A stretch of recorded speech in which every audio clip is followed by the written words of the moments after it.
Hello, I'm Crystal, and thank you so much for joining me on the Warrenist Live today, where we celebrate the art, culture, lifestyle, and people of Warren County, North Carolina, and beyond. But before we get started, you already know what to do: like, comment, share, all that good stuff, so we can continue to spread all the amazing things that are happening in our community.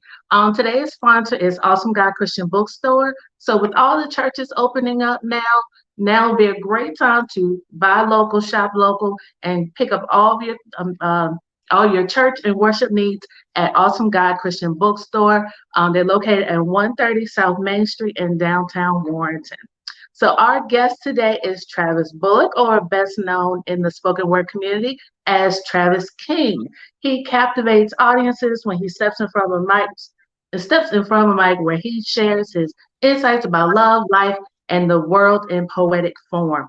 Travis is the author of two chapbooks, and his reputation as a love poet has garnered recognition and admiration in Warren County and all over the Triangle. He'll be sharing his expertise by leading a poetry performance workshop on Saturday, July 24th at Frontier Warren in downtown Warrenton.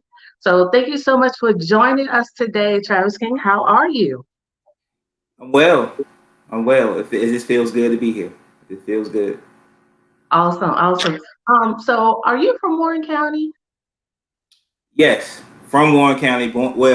Raised in Warren County, but I was born in Durham. Oh, okay, all right. Yeah. So what is your most memorable moment or experience about being in Warren County, growing up in Warren County? Well, for sure, it's a few. It's a few, and I was thinking about that question of like, what would I say? One fond memory is our graduation day. Well, my graduation day. I graduated from Warren County High School back in 2006. So I just remember it being at that time like it's super hot, and we were of course on the football field, and it was a moment where if your grandparents were still alive, they reserved maybe like two tickets depending on like how many wanted to come. So at the time, all my grandparents are deceased right now, but my great uncle who stays in Richmond actually came down to represent like my grandparents, and to this day, and ironically, it seemed like even with the poetry, and that he's a fan of my poetry too. I actually wrote a poem about him, and I was actually able to present it in front of him in Warren County. So those two moments kind of like stick to me. But yeah, that Warren County graduation, and plus like everyone naturally, you usually go to school with the people that you grew up with. So I just remember like this so many people. There's like a swarm of cars back in 2006 on the field. It was just like a good day. Like this, nothing negative happened that particular day. Like I can't even think of anything. But like the mint was for sure. My granddad, I call him my granddad, even though he's my great uncle. Him coming down to see me graduate, because I think he just knew that was the right thing to do. Mhm. And like I said, he's been that grandparent figure my entire life. Our birthdays, like I believe, right beside one another. I'm February 26th. I believe his is the 25th of February. So Mhm. it's just so many contradictions. People say I look like him.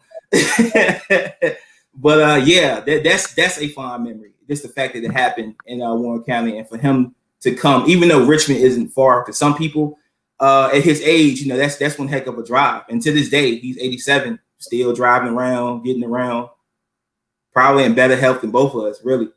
Wow. Yeah, yeah, yeah. Okay. So, what would you say is that defining moment when you realized you had this gift with words? Uh, okay, yep. I remember being a super quiet kid in my K through 12 years. Never really talked that much. It was days where I actually didn't even say not one word in school. But it got to the point where after I graduated from high school, I decided to go to NCCU. So I remember going there, and they always say like the people who you surround yourself with is like a reflection of who you are. So it just so happened that I met like a lot of entrepreneurial mindset guys, and it got to the point where we started clicking up, our own little thing going on. Being cool, but being cool in the aspect of being educated. Like we actually got turned on by the fact of like knowing other things that people don't know about Mhm. technology, all those things. So it got to the point where one thing about NCCU, it teaches you to be a speaker. You know, their motto is truth and service, and that's one thing the university is dedicated to. So I say all that to say, as soon as I got there, it was always a situation where I had to talk in front of people, like time and time and time again. That's like, I'm not sure about any other campuses, but I know at NCCU, that is like their main thing. It's always some kind of presentation. So it got to the point where I started liking it. I started seeing how people were like responding to what I had to say. So then I decided to run for this thing called Mr. Sophomore. Now, if people who aren't familiar with HBCUs, the Royal Court is like everything at HBCUs, like the Mr. and Miss NCCU, Mr. and Miss A&T, Miss Howard, Mr. Howard, like they all, like the list goes on and on. So that's like a big thing. Now I remember campaigning for it, and I had to write a speech naturally. And this is probably at that time in my life, maybe my second and third speech like ever. Mm-hmm. So I remember going to that podium and just rocking it. And it's, you know, like the crowd was like this amazed because once again, you know, we're going from the standpoint of like 17 going on 18-year-old quiet Travis to get to college, had cornrows, had grills, cut the cornrows off, threw the grills away, started wearing button-ups and tucking my shirt in. So when they saw that presentation, and it just so happened that in that crowd, it was somebody from Warren County that knew my mom. So as a matter of fact, that person, whoever that angel was, whoever that person was, told my mom, like, hey, Travis got a thing for speaking. You know, we never knew this. So my mom challenged me to write a poem for our first family reunion on that side of the family. And then so when I wrote that poem and saw the response, I'm like, okay, maybe this is my lane. Because like one of the biggest issues I had coming up as a kid was nothing never felt right. Like whatever I tried to do, like I couldn't master it the way I would like to. But when it got to poetry or spoken word, it just seemed to be more of a natural thing. So that's when I kind of know this. It was moments before, like maybe like in my adolescence, it maybe, you know, I always wrote stories and things like that. But that particular moment in 2007, when I did the poem for the family reunion, that's when I knew, like, okay. And I even put the pen down for a while too. I didn't get serious until 2014. So it was like a 7-year gap from like the last time I wrote poetry up until when I decided to make it my mainstay. Okay, so for that time period, what else did you attempt to do, or what did you pick it back up? Working. I just remember working, going to school at the same time. But then around 2009, 2010, I began to lose focus. So I decided to drop out of NCCU at that time. And during that time period, I was honestly just drifting. But then what happened was some real life situations started happening to me where it kind of molded me. It formulated me into who I am now. And I just remember like I was just like I had so much negative energy in me between like that 7-year gap of not writing that I guess it just got to the point where it was just boiling over. And I told myself, okay, let's just try this again and let's see what happens. So I ended up writing something maybe like 2012 going into 13 that never made the light of day. But that was going to be my first ever book. But I had to hide that because the writing was so horrible. But nonetheless, though, it gave birth to a career path. So that's pretty much what it was. So I didn't really try too much anything in that gap as far as like trying to master another skill. Oh yeah, I tried to rap. Yeah, that's what happened. I tried to rap in that time period.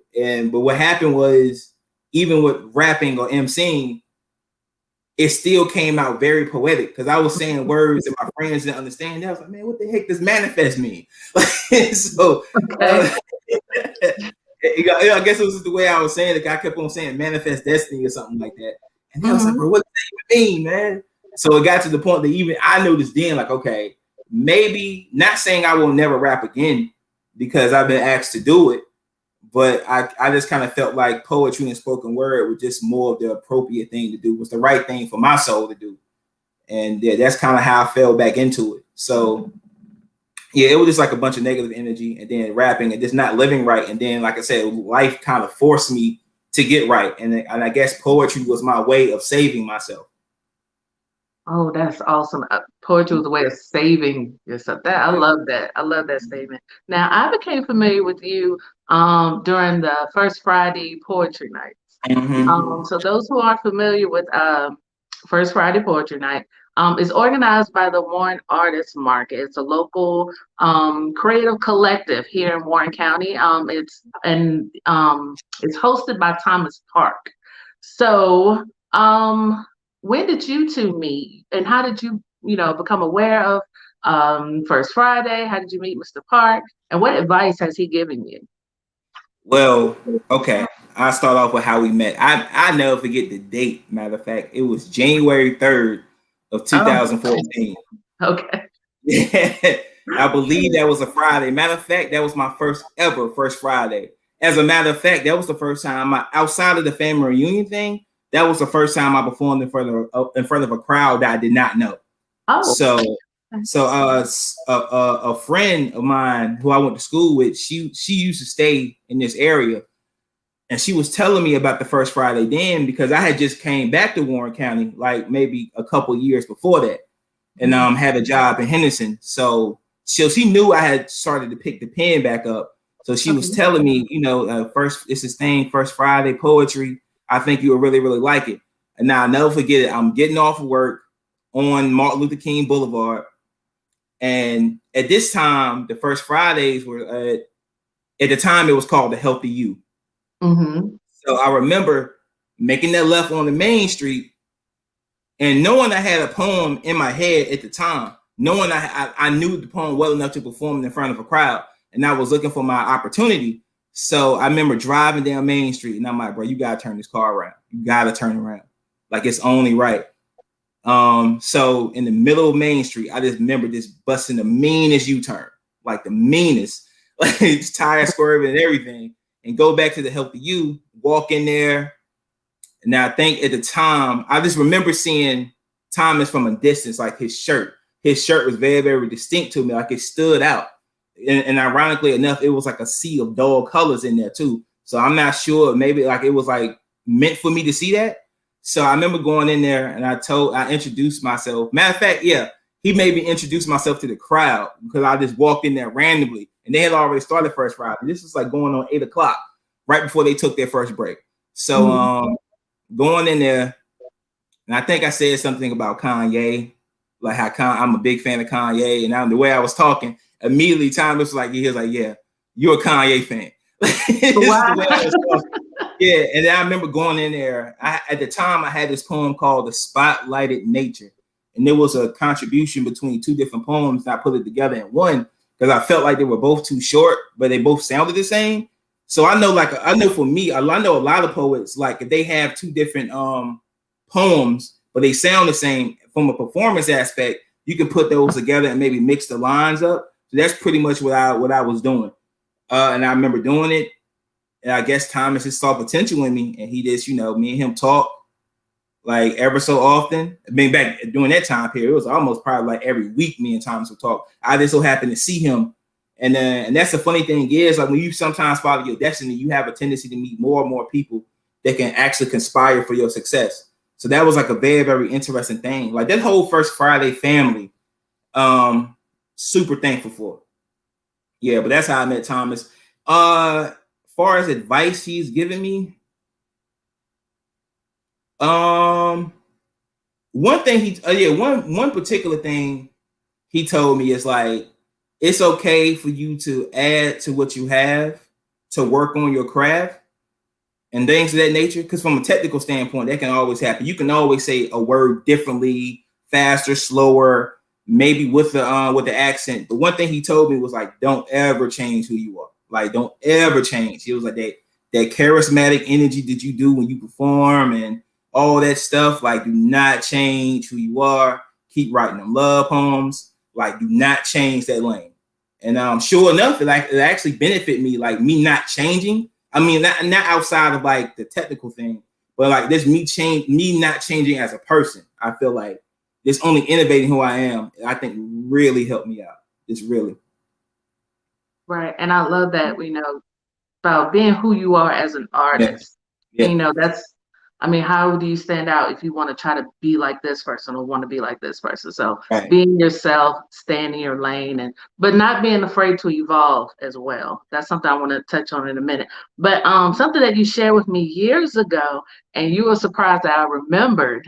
Yeah. You Yeah. shared like when people watch you perform, they would never suspect that you have or you had a speech impediment. Yeah. Yeah. Yeah. It comes around every now and again. Most of the time, it comes around when I'm trying to learn poetry is when it comes back around. But yeah, from kindergarten probably up to about third grade, I had speech therapy. Like I think it was like every other Tuesday back then. I mean, I'm not sure if Marion Boyd does it now. That's the elementary school I went to. But I know Marion Boyd used to actually orchestrate where you can, like, the kids can be taken out of class and go to another class, and we just work on saying like certain vowels and syllables and things like that. And then I'm also diagnosed with a mild form of Tourette syndrome. I was diagnosed at 5 years old, so it was a Tourette's and a speech impediment, and that probably contributed to me not wanting to talk a lot in my K through 12 years. But at the same time, that might be the driving force to why I am a poet, because I guess it's in a way it's almost like, proving something wrong. Like, no, like that diagnosis didn't affect me. It didn't stop me.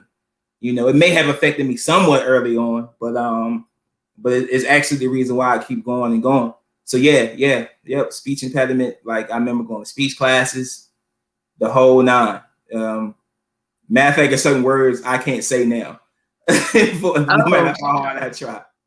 Okay, see, I trip over my own words. I could just be talking and just blah, blah, blah. Yeah. Like, you know what I was trying to say. Yeah, I got you. Yeah. Speaking in front of people, that speaking in general in front of people is a monster. Is a monster alone. Like, that is a monster. Yeah, 'cause I think the highest population I spoke in front of was 300 teenagers. Wow. Yeah, at Oxford Prep. Yeah, I had a show at Oxford Prep because they was actually doing a show. I think it was maybe Spanish Heritage Month, but they were doing the poetry show, and they were doing Langston Hughes poems. But every Langston Hughes poem they did was in Spanish. It was like by far the best thing I've ever seen. Those teenagers was up there killing it. Wow. So mind you, I gotta follow behind them. Like the student body know them. They don't know nothing about me. So 300 people. Wow. Yeah. So I guess it just kind of show you just how far you really can take it. You just try to be a master at your skills. Yeah, right. But that was intense. But I feel like to me, the smaller crowds are the ones I have the most trouble with. Like, I have no problem speaking in front of like 100, 200 people, but like them 5 to 10 people, yeah, that's the hard ones. Is that because you can see each individual face? And plus you get like they have a more realistic judgment on how talented you or how hard you work on your skill too, because there's only 10 of them. More than likely you can hear better. You have a tendency to kind of maybe stare away in a larger crowd, but if it's only like 10 people, you pretty much make eye contact with all of them. Right. All right. So, but while you just talked about performing in front of the 300 people. Now, your audience has definitely reached beyond Warren County, and you really made a name for yourself, in Raleigh and Durham, and all these places. So, tell us about some of the shows that you've done and some of the other poets that you shared a mic with. Yeah. So it got to a point where the first Fridays I was doing them, but then Sherman Johnson, me and my cousin Noah Henderson, he's also a poet too from Warren County. So I remember in 2014, me and him, this was back when we were frequent First Friday a lot. So I think Noah was trying to talk to Sherman about how do we broaden our brand. And Sherman just simply said, like, in order for y'all to grow, y'all have to get uncomfortable and step out of Warren County. So it got to the point where I said like around 2015, because I wanted to sharpen my steel that much more. So and make it a sword. So I feel like 2015, maybe early 2016, I started branching out to Hillsborough, North Carolina, Durham, North Carolina, Raleigh, North Carolina. Currently right now in Wake Forest. But yeah, so it got to the point where not only did I start performing outside of Warren County, I started going to workshops too in the Raleigh, Durham area. So and because you kind of got like an overall spectrum, because more than likely the audience is a little bit younger. So you can kind of get a little bit more hippier, excuse me, with like the verbiage. So I guess it's like a more youthful experience. And plus, like you're in an area where more people can be touched because everyone got that entrepreneur mindset, especially in a place like Durham. And yeah, but a lot of the shows, like they what happened was they started blossoming out of open mics and showcases. That's how I got my foot in the door. And I started meeting people like DS Will, talented individual. I feel like he was one of the first ones I met. Me and DS, we met back in 2017 at a show I think it was called the Berkeley Cafe in downtown Raleigh. This lady by the name of Brooke Peters, she was having an open mic there, and it just so happened that we were like features, so we crossed paths.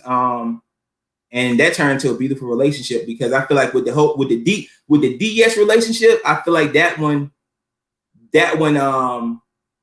was the bridge from Thomas. Like Thomas showed me how to become a better poet. DS kind of showed me how to become a spoken word artist. You know, okay. I was able to kind of see the difference because me and DS got like very, very similar styles. Most of the time we go up there without no phone. I mean, sometimes you have to. But most of the time, it's like it's no phone, no paper, and it's based on memorization.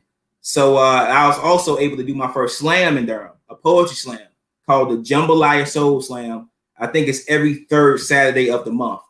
So I was able to see poetry from a competitive aspect too.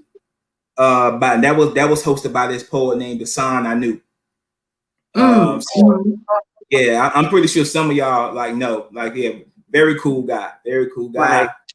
And so that kind of put me on game. And plus that was also positive reinforcement to let me know how good my poems actually were. Because at first I wasn't going to sign up for the poetry slam.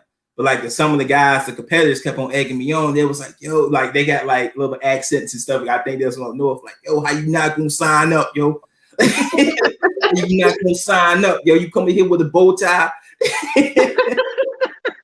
With a bow tie or dressed up. You look like a poet, yo. The bow tie.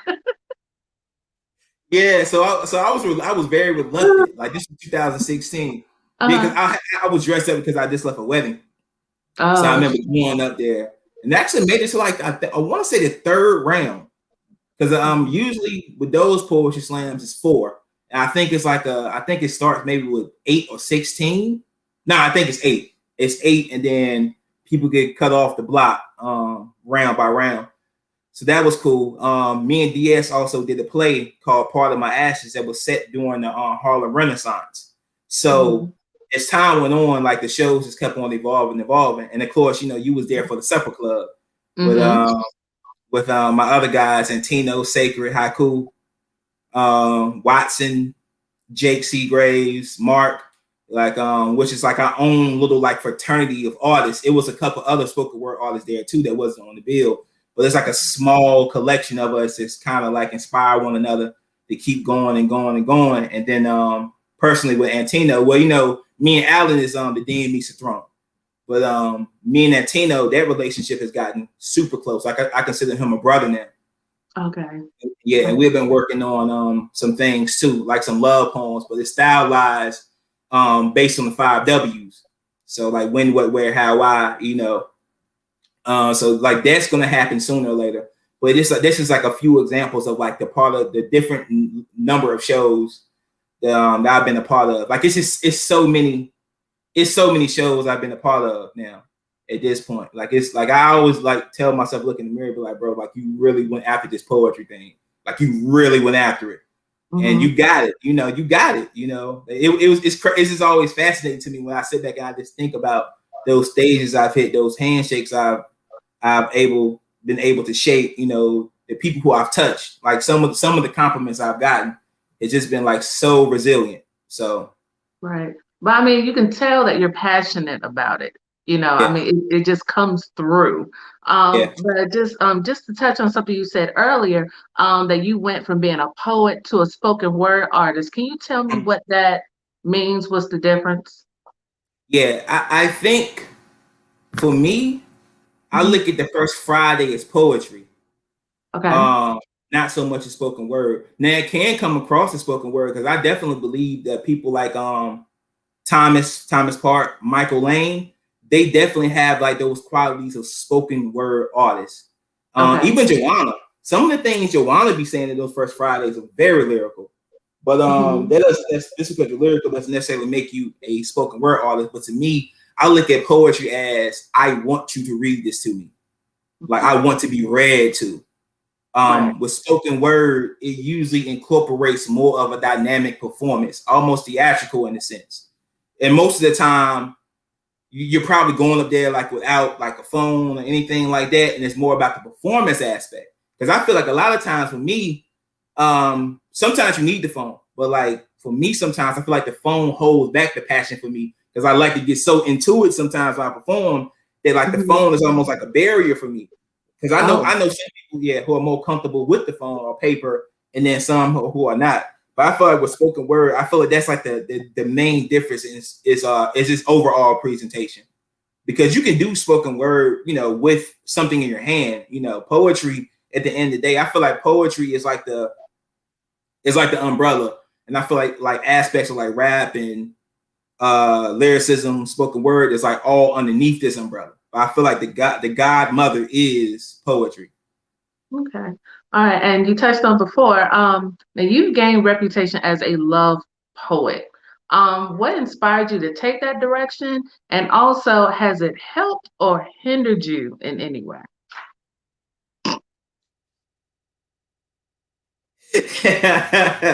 um, I actually started off as like a revolutionary poet.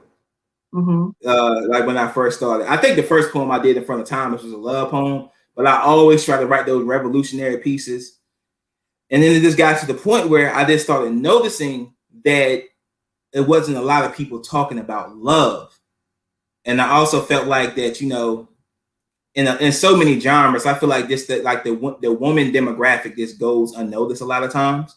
Mm-hmm. Like, far as like not necessarily being catered to, but sometimes, so many things is so highly male dominant that it's very, very hard for like, people from that on that side to really understand and get, okay, are they talking to me? Like I want to feel something, not necessarily be catered to, but more of like, okay, I feel empowered now.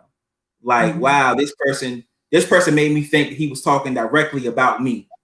Why can't like it actually kind of like, one of the best compliments I've ever gotten was a woman came up and told me, she was like, thank you so much because you make me proud to be a woman. So that was great because during that time period, I'm always like back and forth with like, should I write more love poems? Should I keep going?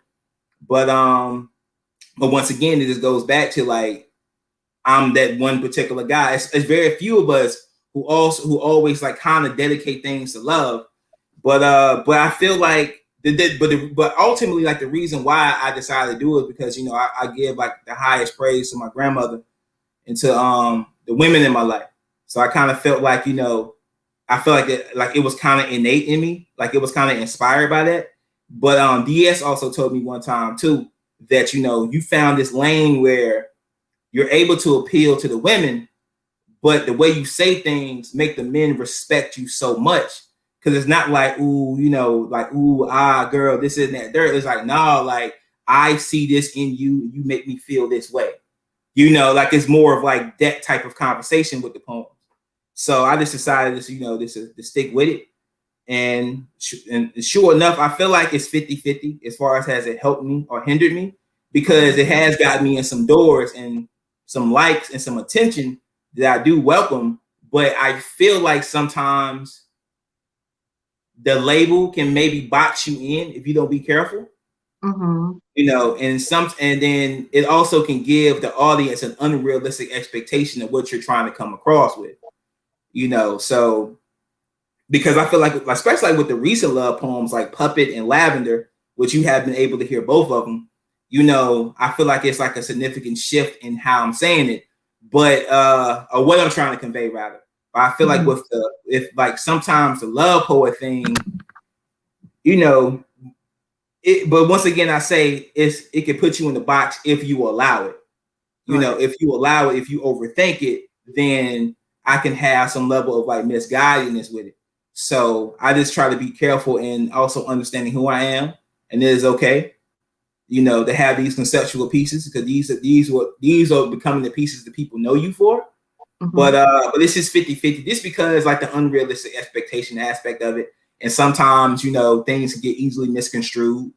But at the same time, the fact that it's happening, that means I'm doing something right. So because you kind of want the you remember the 5 heartbeats? when the girl fainted. You're not making people faint now. Come on now. No. I haven't made people faint. I definitely made people cry. Yeah, I made people. I made women turn back into teenagers. What? Yeah. Like one of the first times I ever performed in Raleigh, I remember I was having a conversation with a fellow poet, a fellow woman poet, and I was introducing myself. I remember going there doing that piece. I think the piece is called Paradise. Okay. So I remember coming back when the show was over, and she like, all like googly eyed, twisting her leg, It was hilarious. It's like sometimes it's good to see that response, because there's another poem I got called Agape, and one of the lines that people remember from is your skin is golden enough to buy the freedom of my ancestors. Like every time somebody hear that line, they're like, wow. And that's something, color is something that we all can relate to, because at some point in time we all, get some level of a tan. So that's another thing I try to do with my love pieces, is I try to write as universally possible. Like how maybe like a 5-year-old girl can get the same enjoyment that maybe a 55-year-old woman can get out of it. Like I want to be able to touch the masses like that. Of course, with certain poems that, certain people just aren't going to get. But I feel like that approach in those love poems is the reason why I'm able to kind of touch who I can touch. Right. And you've definitely touched a whole lot of lives, because that show that you just mentioned, Supper Club. Yes. The reaction alone, I'm like, y'all gonna calm down now? It's okay. It's all right, y'all. It's good. I was like, I know he. No, I'm gonna go there. We already talked about that. Yeah. But it's cool. We can talk about that though. Yeah. But the Supper Club was fabulous. It really was a great show. It was definitely worth attending, going to Wake Forest and just listening and enjoying, listening to some new voices. And, everybody that night was like on point. It was phenomenal. I loved it. So, but we'll touch on that later too. We just let people know. So, you have I mentioned earlier that you have a workshop coming up, but I do want to bring attention to an event that you did a few years back, that for me, I would say I'll say like this. I already knew you were a phenomenal talent, okay? But this event, I guess because of the overall experience, what made me say, this is the guy to watch. He's going to be somebody. He's going to do something. Tell my audience about her. Oh, yeah. Her,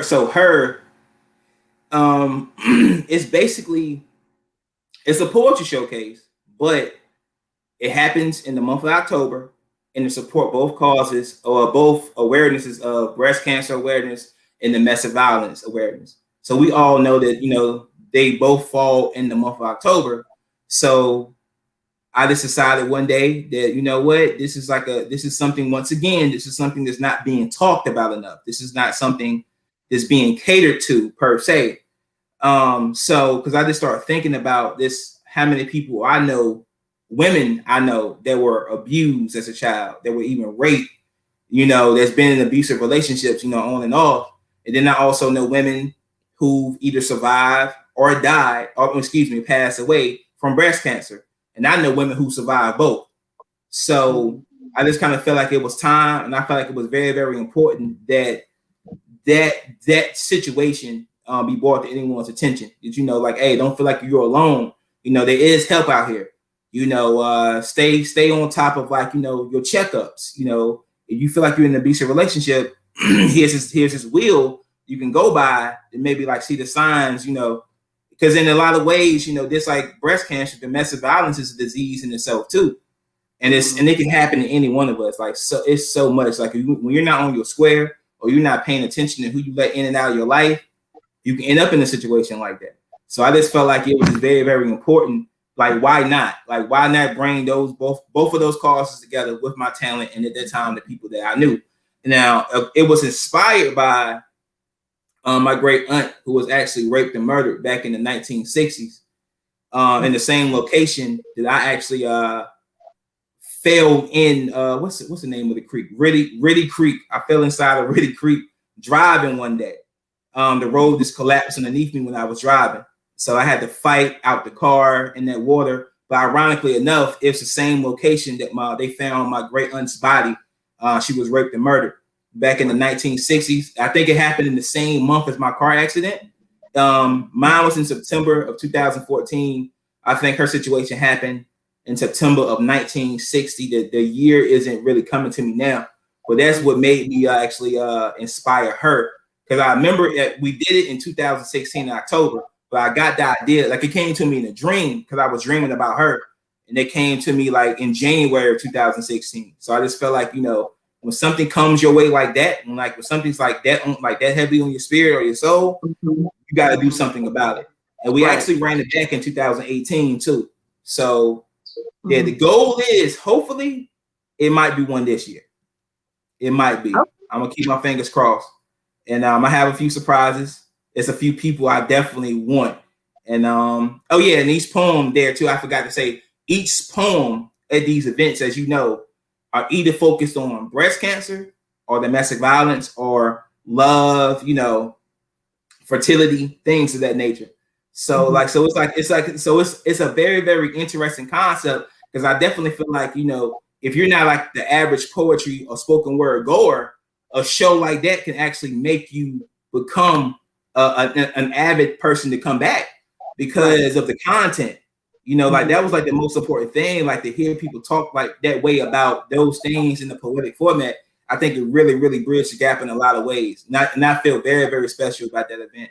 Also, I gotta give praise to my sister Wanda, because she helped me put it together too. So I'm more of like the talent. She's more of like the manager, if that makes sense, when it comes to her events. Okay, all right. So, hi Wanda, how are you? We'll talk later, girl. Okay. So, but while we're kind of on this topic about health, you had a health scare last year. Can you tell us a little bit about that? How did it affect your artistry, and just your outlook on life in general? Yeah. Well, yeah. Last year, I want to say October is when it happened. My appendix ruptured on me back in October. At the time, I guess it was like a slight rupture, because the doctors were telling me that because like my body was trying to fight an infection or whatever the appendix did to my body, that my kidney started shutting down on me. So I guess with anesthesia, it can kind of mess with your kidney. So it took a while. They knew they had to remove the appendix, but I'm thinking what happened was when the appendix ruptured and they couldn't get me to do surgery at the time, it caused what they call a bowel obstruction, where your intestines like literally like wrap up inside themselves. So with that being said, it was just like this 3 months of this straight chaos and turmoil. Because at first we didn't really know what was going on. We understood it was a ruptured appendix, but I just kept on getting sicker and sicker, and no one couldn't really get the understanding of it until I got the CT scan or the X-rays, and it showed I had a bowel obstruction. So yeah, it was definitely a testament. I will say, however, like of course, naturally, a lot of my friends and family was extremely worried, but I can definitely say it's by far, it's one of those moments for me because I went through like a lot of anxiety for various reasons. Even before the pandemic, like being close to people, but I felt like, me being in solitude really, really helped my brain out because it wasn't that far removed from when the appendix ruptured that my whole family caught COVID. So it was like, I feel like, yes, I hated that I was sick in the hospital, but at the same time, I think it just made my mind more clear. Like different outlook on life, just on overall health. Just like at any given moment, like no matter what you're doing, positive or negative, it can stop. Right. And also be adamant, like be proactive about your health too, because that's one thing in a lot of cultures is that some people don't like going to the doctor. They're thinking, okay, the pain can just go away, and sometimes the pain do go away. Yeah, they're right, but it's sometimes too. You just need to know if your body is telling you that something's wrong. You need to go figure out what's up. I mean, yeah, it could have been something like pulled muscle or something like that, but you will never ever have that security if you don't be more proactive about it. So it definitely made me think on that. Just think on like even and then in the pandemic too, because at this time too, with so many people still not wearing masks. And it also made me like be blessed because a lot of times there were people sometimes coming in and out of the hospital door, with the mask not properly on. I mean, more often times not they wore it, but this make you think like, man, this COVID can really come from anywhere. You already are like in a bad state. So, but I feel like going back to my anxiety and stuff and my negatives during that time period, I feel like a lot of that old me died in that hospital bed, and where Rose was like a better, more mentally stable person. Because there was just a lot of like chaos. Some things I allow happen, and it's okay because you learn from your mistakes. But I can definitely say that it actually, I feel like if anything, it helped the poetry because it kind of not darker in a bad way, but it kind of gave me like that extra energy to talk about certain things I was uncomfortable with not talking about before. Like, I'm like, okay, bro, you done been through this. You like nothing is worse than what you went through in your life, your existence. So you can talk about things you want to talk about. Like, don't put a ceiling on yourself. Like, don't muffle yourself. Like, nah, say what you have to say. But it also made me. It also taught me too to have to strengthen my own integrity more and authenticity. That's amazing. Yeah. Because I mean, we heard about it and we're like, is Travis okay? What can we do? Can we help? So I'm glad that you are well, you're back on your feet.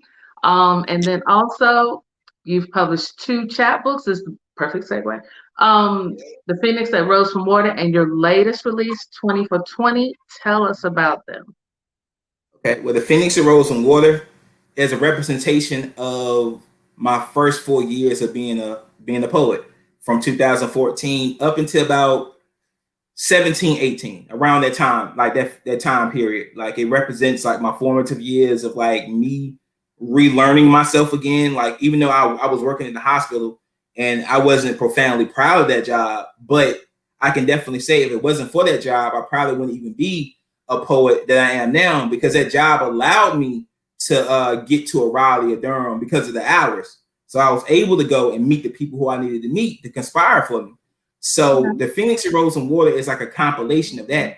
And it all stemmed from the car accident. The Phoenix that Rose from Water is like a play on words because Phoenix do not rise from water. They rise from ashes or fire. But it's also like entails that Thomas Jefferson had a quote. I can't think of the name of the book because I actually have it at home, and how he said he felt like that love for the black man was impossible. So my personal challenge for the Phoenix that Rose from Water, I wanted to talk about the car accident. Yes, I wanted to talk about love in general, but it was also like a challenge because the Phoenix that Rose from Water actually starts with the Thomas Jefferson quote, and then it goes into like a poem about this, that, and the third. So I kind of looked at it as an album. since it's aged, I kind of feel like, okay, maybe I could have did this better or that better. But nonetheless, though, it's out. It happened, and it represented a very special time period in my life. That front cover is by far one of the best front covers I've ever seen. The Phoenix and Rose and Water front cover. So yeah, I'm definitely proud of it for what it represented. And also it represents the time period too, right before I went back to NCCU to graduate. But 20 for 20 as a representation of the 20 years I felt like I first decided to pick up a pen. I believe my first poem I've ever written, I was 12 years old. The Phoenix and Rose and Water, 20 for 20 came out last year at the age of 32. So that's what the first 20 represents. The second 20 is the 2020 vision. Like I see things clearer now. And then the last 20 represents the year 2020. So once again, like I like to get kind of metaphysical with like my meanings and my double entendres behind meanings and meanings. So, and then even with that, like the first poem that starts off in 20 for 20 is a poem called Letter to My Younger Self, where I'm actually telling the younger me, don't give up, don't put that pen down, because you turn in, like we're meant for something better than this, you feeling inconsistent about a poem that's actually good. And I got affirmation from this girl who walked up randomly. It's based on the true story. She just walked up in my English class, and she was like, "That's like one of the best things I ever heard." Because I remember like my friends at the time, they're like, "Man, you ain't write that poem, man. Your mom helped you out." So naturally as a kid, you feel kind of like, you want to be accepted, you want to be cool. But that one particular girl, and matter of fact, like a few years ago, I actually reached out to her and I thanked her, like, "Yo, thank you for that affirmation. Thank you for that, because if it wasn't for you probably saying that, I probably would have stopped." But the poem Letter to My Younger Self actually talks about that moment and like what you kind of meant for. But then it also ends with the poem 2089, which is a poem about my nephew, having to explain death to him for the first time. And I saw the responsibility in it, because it started from, he asked me how old he would be in 2089. And I told him that I might not be able to see it with you. I might not be here in 2089. And at first he was like, "Yo, like, what are you, Uncle Dude? Like, what you talking about?" And I had to break down. So that poem is like the actual, some of the things I literally said to him. So 20 for 20, it represents that revolution of, you're talking to yourself to instill positive manhood. And then you're also at the tail end of it, passing your journey, passing your privilege and your gifts along to the next generation. So that was like the way I decided to look at it. And of course, Thomas picked up on it because we had a conversation about it. Like, he's a poet. Like, yeah, that is a talented man. Thomas is a talented man. But yeah, we actually had a conversation, and he said it threw him for a loop, because it's like you always, I guess it might be my rapper background too. If you listen to a lot of hip hop albums, there are a lot of interludes and underground meanings, especially with someone like a Kendrick Lamar. So yeah. And the cover is actually as I'm paying homage to Drake with the 20 for 20 cover.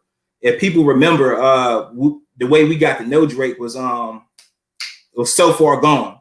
If you take the cover of So Far Gone and the cover of 20 for 20, even down to the color scheme, you will see the similarities. And I actually kind of wrote, like if it makes sense, because I try to make what's the poem? If I Was Your Boyfriend, that was my way of trying to imitate Best I Ever Had. So yeah, I think he got like 19 tracks on that mixtape. I think 17, 19, and I got 20. So I was really trying to like recapture that situation, because I felt like that was like, for me, 20 for 20 is like my So Far Gone in a lot of ways. Like for me, I feel like that is the best collection body of work I've ever written. It's 20 for 20. Like, I'm very proud of that release. Okay. And then for anyone who's interested in purchasing, I have put the link to both of his books in the description. So support a local poet. I know he would greatly appreciate it. All right. And so just to make that announcement, you have a poetry performance workshop coming up on Saturday, July 24th at 4 p.m. at the Frontier Warren co-working space in downtown Warrenton. What can Right. attendees expect from your workshop? Vulnerability, Okay. vulnerability, happiness, excitement. I feel like, like being able to bring to the table what I've learned and what I've experienced out here in this circuit and bringing it back home. I just think this is very, very important. And we can all, and it's like another way of building the culture up too, where, sometimes, in some areas, poetry is not necessarily looked down upon, but it should definitely have like a more clearer lens to what it should be. I really feel like, me personally, I feel like I've gained more confidence being a spoken word artist, a poet, being able to speak in front of people. My conversations goes better with people. So I told myself, like, why not incorporate those things to like the average like person or listener or whatever. Mm-hmm. And maybe like, some of the key tools they pick up on and maybe help them out in the speech or presentation that they have to do. So that's one element you can definitely expect. Also, this good conversation. I think with this workshop, I think you will have the opportunity to kind of see my own particular scheme about how I come together with stuff and things of that nature. So it's also like a look inside of my head. And yeah, I do have somewhat of a lesson plan, the things I want to talk about, because I want this to be like a long going thing. I want multiple workshops if I can. So the theme I'm working on, yeah, I think I want to say we're gonna talk about things like alter egos, things of that nature, different personalities, and how that can actually come across. Maybe like the things you're afraid to speak on can be talked about in your poetry or whatever you write, because it got to be out somehow. It got to get out, because one quote I've heard before is like, you got to burn out your desires before your desires burn you out. So yeah, so that's something I definitely live by. Like, me and Alan had this conversation all the time. My brother from the DMV Syndrome, and we always just tell each other like, hey, we have so many ideas on board and they're so beautiful. Like, yo, we gotta make these ideas happen, because I don't want to be 44, 45 years old, looking back on these moments now and like, oh man, yo, dad, yo, why didn't we do the supper club? Why didn't we do that? Like, we were all so talented. We're all in our youth and our prime. So I'm definitely trying to stay away from that life, because it can so easily happen to all of us. How, we can just take life for granted in a lot of ways. And I've definitely learned from these past 2 or 3 years, that is not the right thing to do. That is not what you want in your life at all. Mm-hmm.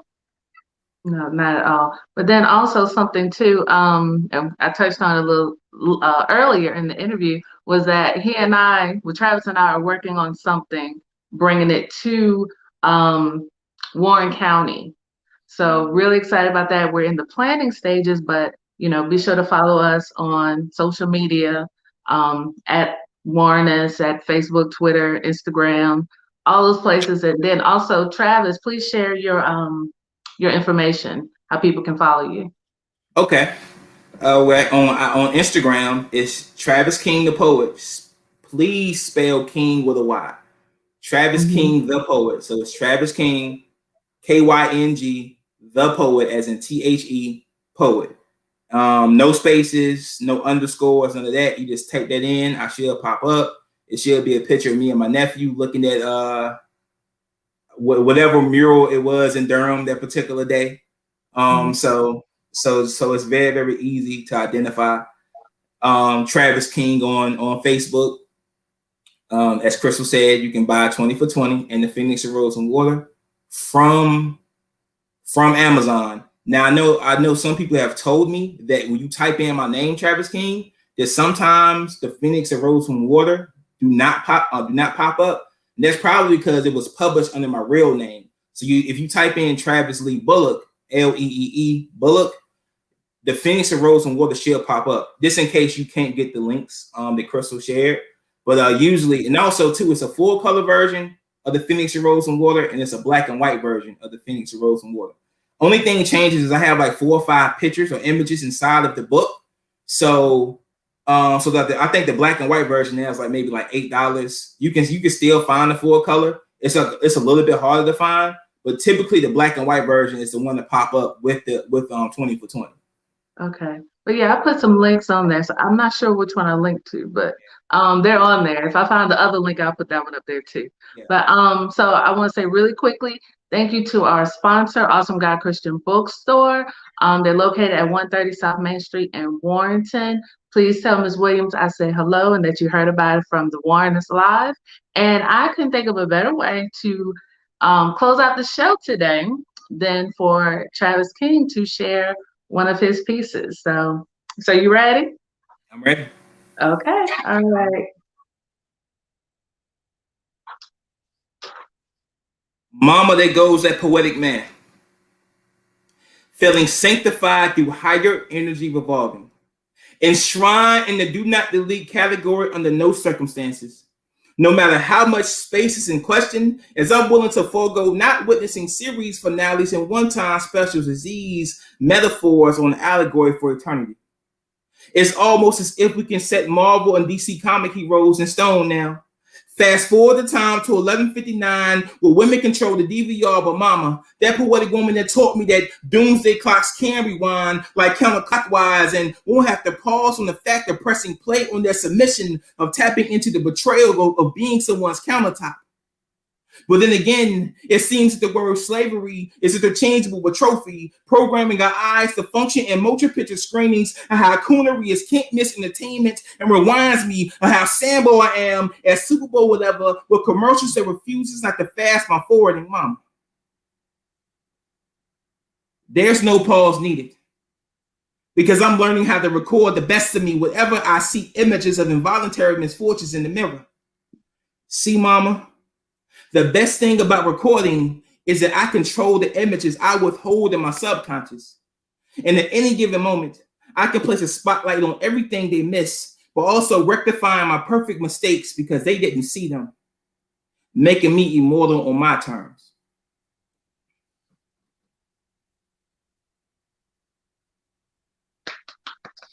I love it. Love it. Love it. So I have no my love poem this time.